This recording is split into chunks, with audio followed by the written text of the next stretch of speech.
సంబంధించి ఏమైనా కింద పడితే తీసి బండిలోకి వేయడం శుంఠల్లారా వెదవలైపోయారు, మీరు మొత్తినైపోయారు. ఏమి శిష్యుడో నాకు. పడుకున్నాడు గురువు గారు. కాస్త కొంత దూరం పోయేసరికి ఎద్దు ప్రాడేసిందంటారే ఆపరా బండి. ఏమిరా ఒరే, మన గురువు గారు ఏం చెప్పారా, మనకు బండికి సంబంధించింది ఏది బండిలో వేయమన్నారా లేదా, కాబట్టి బండికి సంబంధించింది ఎద్దు, ఎద్దుకు సంబంధించింది గోమేధికం పేడ, కాబట్టి ఆ పేడ తీసి పైకి అన్నాడు. వాడి కిందకి దిగాడు, ఆ పేడ తీసుకొని కథాలం లోపలికి వేసాడు. ఏమిట్రా వెధవ పీనుగుల్లారా, ఏమిట్రా ఈ గొప్పు, ఏమీ లేదు గురుగారండి, మీరే కదా ఏం పడినా బండ్లో వేయమన్నారు కాబట్టి గోమేధికం వేశాం.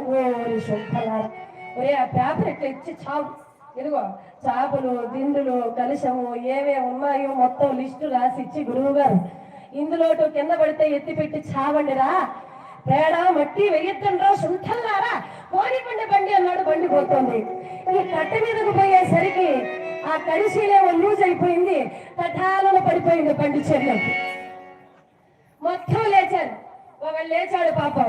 ఒరే గురువుగారి చాప, గురువుగారి దిండు, నీ బట్టలు నా బట్టలు, చెంబు కలశం తట్ట, మరి ఆ పూజా సామగ్రి టంకాయ అన్ని ఎత్తుకున్నావట.